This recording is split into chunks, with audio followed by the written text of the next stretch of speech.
Do you guys think this will be an unbiased video? After game 2 in this series, Jaden McDaniels told reporters that everybody on that Nuggets team is a bad defender. Nikola Jokic, Jamal Murray, Aaron Gordon, Christian Braun, doesn't matter who. Tonight they proved that the Nuggets, with 3 minutes or so left in the first quarter, had 4 points. 4 points? Are you kidding me? Nikola Jokic tonight went 7 of 26. Missed 19 shots.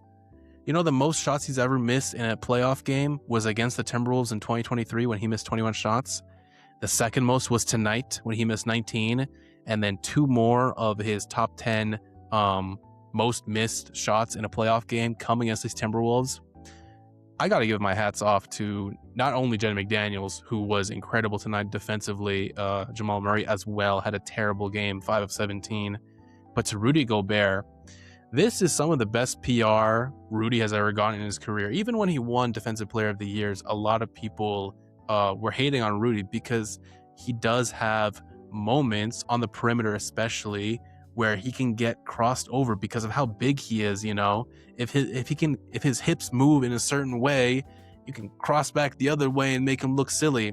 But when it comes to defending the rim, he is easily like top 5 in NBA history.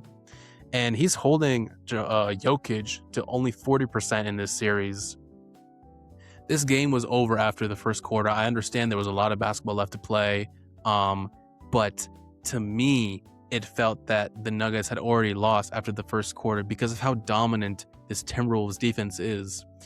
I talked on the Pushing the Pace podcast before the series started that, you know, the Nuggets can lose this series. The Timberwolves can win this series. The Timberwolves have beaten this team pretty recently in a Game 7 series that was incredible.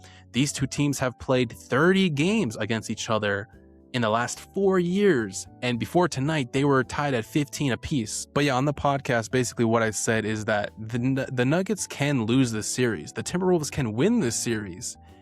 However, they will need to play with a level of defensive intensity that I know that they can get to. They have the quality defenders. They have the Rudy Gobert. They have the Jaden McDaniels. They have the ancillary pieces around them. You know, a guy like Randall or Ant individually on certain plays might not be the best, but when they are locked in, they can be locked in and they play with a level of intensity that is like contagious. But for them to win this series, they would have to play like that every single night because Jokic in previous matchups averaged before this series? Averaged like 38 points against this team. Like, Gobert is such a good defender, but that's what makes Jokic such a good offensive player as well, because he has been able to like score crazy against this team. Like he had 55 on Christmas against them, you know, that was this season. However, it just feels like they completely went along with what Jaden McDaniels said and realized, hey man, these guys are bad defenders, and if we just put our intensity to 100, we can win this game by the first quarter. And man, they were attacking Jokic like no tomorrow. They were going to the rim. If you look at Ayo Dosunmu, who had 25 points in this game, his shot chart, every single shot he made was at the basket. Obviously, a lot of transition ones, but Jokic offers 0 rim protection. Even on his best days, he offers very little other than a big body. But you can just, like, Anthony Edwards can just scoop around it. Jaden McDaniels can just scoop around it. These guys, even Rudy went at him a couple times.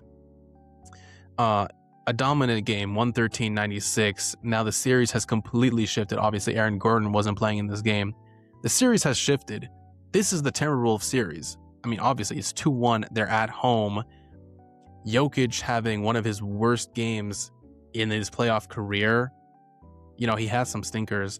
It's definitely up there because, he was getting locked up. He was getting locked up. Jamal Murray was getting locked up. And then nobody else on this Nuggets team even took more than like 5-6 shots, something like that. So shout out to the Timberwolves. Shout out to Jaden McDaniels. The aura gamble that completely paid off. I mean, just a ridiculous performance by them. And then let's talk about the Knicks and Hawks. The Knicks, another 1-point loss to a CJ McCollum game winner. Once again, CJ McCollum, incredibly clutch. maybe the best guard in this series. I know Brunson hasn't been bad, but man, oh man, Mike Brown, he's getting out-coached by Quinn Snyder right now. Some of these rotations is just really bad. He is not able to put, I mean, I know it's a lot of Brunson ball, but it feels like a lot more Brunson ball than normal. Like, looking at these possessions in the fourth quarter, going down to it, I don't remember a single time where Karl Anthony Towns was significantly involved in a play. It was really just Brunson and OG and Hart screening for Brunson and trying to make something work on that, because, you know, I think they had a Nneka Okongwu on Hart, so they wanted to get him switched onto Brunson. Didn't work. Huge shout out to CJ in this series. Incredibly poised. Clutch buckets in this one in the fourth quarter. Shout out to Kuminga. Man, if you told me Kuminga was going to have a better series than Nickeil Alexander-Walker, I would have laughed in your face. He is, has been really good. I don't know what he's averaging so far, but Kuminga is just a force at the rim and is, you know, willing to drive no matter what. He got a nice offensive rebound put back in this game. And now the Knicks, they're down 2-1. Same like the Nuggets. You had home court advantage. This is the 3 seed. Man, these playoffs are cooking. And now, of course, I have to talk about it. My Toronto Raptors tonight in a 126-104 game. Let me tell you, this game was not this, this game was very close. I'll tell you that. This game was very close for the majority of it. Let me pull out the exact stats in this one. Scotty Barnes, 33, 5, and 11 assists on 11 of 17 shooting, 3 made threes. RJ Barrett, 33 points, 5 rebounds, 5 assists, 2 steals, a block, 12 of 19, 6 of 8 from 3, 16 points in the fourth quarter, a perfect 6 for 6 and 3 from 3. Colin Murray-Boyles, CMB, all rookie first team. You're a fool if you didn't have him, because apparently playoffs matter now to awards races. 22, 8, 2, a block on Mobley at the rim. That was just nasty stuff. And then the MVP of this game, Jamison Battle. This guy hates the Cleveland Cavaliers. You know what he did on Halloween this year in our first matchup against them? He went 6 of 6 from 3 in the fourth quarter to win us that game. Tonight, 4 of 4 from 3. A perfect 5 of 5 from the fourth quarter. This was a very close game for the majority of it. I want to give a huge shout out to Scotty, who was our most obviously consistent offensive player. Every single quarter, 10 points, 8 points, 13 points in the third quarter, and then only 2 points in the fourth quarter. So close to that career high. We did not go past it. We got the win though. Doesn't matter. Not only was he hitting his threes, but he was very under control and very poised getting to his spots deep in the paint to get his little turnaround jumpers, or off a pick, getting a jump shot, mid-range jump shot. Colin Murray-Boyles in this series is 24 of 30 from 2-point range. He has been absolutely incredible. He's such a good finisher around the rim. And he's not tall. Like, he's tall, but he's not Evan Mobley, Jared Allen tall, but he's big. And he can finish around them like no tomorrow. A very impressive game by him. Very impressive. And he's such a good defender, obviously. Him and Scotty, they had a pick and roll in this one, which I thought was super fun, with Mobley and Allen guarding it. And I believe, if I remember correctly, Scotty had a nice pass to CMB to get him a basket. And obviously RJ as well. Man, I have my gripes with him in the regular season, but he has been our second best player in this series. Like, off ball scoring, scoring without the ball, like getting to spots, offensive rebounds. He's been great in that series so far. Tonight though, is just consistently a driving force to our offense. He was 3 of 3 in the first quarter, and then obviously the fourth quarter, 16 points. It's just an avalanche of threes. And it was scary too, because we weren't winning this game. Scotty had 30 points by the third quarter, and it was like a little bit back and forth early in that fourth quarter. even though a lot of the Cavaliers players played bad. Donovan Mitchell, 15 points, 7 of 16. Didn't really see him out there. His impact was not felt. James Harden, 18 points, 8 turnovers. This is a crazy turnover game by the Cavaliers. 20 turnovers in this one. But also, a huge thing for me, 16 offensive rebounds for the Cavaliers. If they had even like a slightly better game, or if we didn't get hot, I'll be honest, if Jamison Battle didn't get hot, scorching earth hot, this could have been a more scary game if Harden and Mitchell were able to like just pull out a few better possessions at the end, because they were playing badly.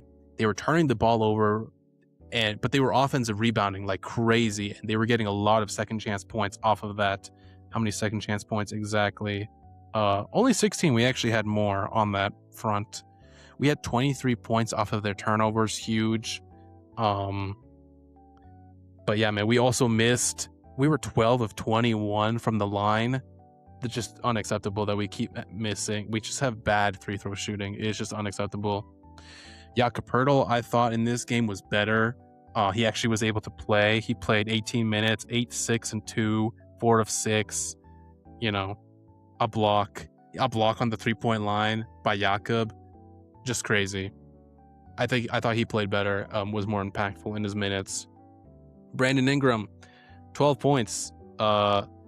We went on that run. We won this game because we went on the run in the third quarter, going all the way into the fourth quarter, where Brandon Ingram did not check in until we were at least 15 points over. He's really been struggling this series. Obviously, game 2 was a disaster, a natural disaster by his own doing. Game 3, not that much better. Still struggling to get to his spots and to score. Not really scoring around the rim at all in this series, which is unfortunate. I thought Jacoby Walter with 0 points and 26 minutes, a +6, was still really good defensively. Mamu, even though he was 0 points, still decent in his minutes. But yeah, man, Scotty, RJ, CMB, Battle, you guys saved my life. You guys saved my life. Can you do it again? Can you do it again, please? Can we win another game? Because this is what I'm wearing after one game, because I'm worried that we might not win another game. I think we can. I don't know if we'll win this series, but I had to pull all the gear out to make sure that, you know, I was representing my team after our at least one win. This is the most impactful playoff win that we've had since the bubble. Because our last series against the Sixers, we didn't win a game until we were down 3-0. We weren't going to come back in that series. This was the most impactful and the best playoff win since the bubble, since the series against the Celtics. I don't remember which game I would have picked, but one of those games from this Celtics series. Yeah, man, a great night of hoops. 3 seeds going down 2-1 in their series. Hawks, Timberwolves shaking things up.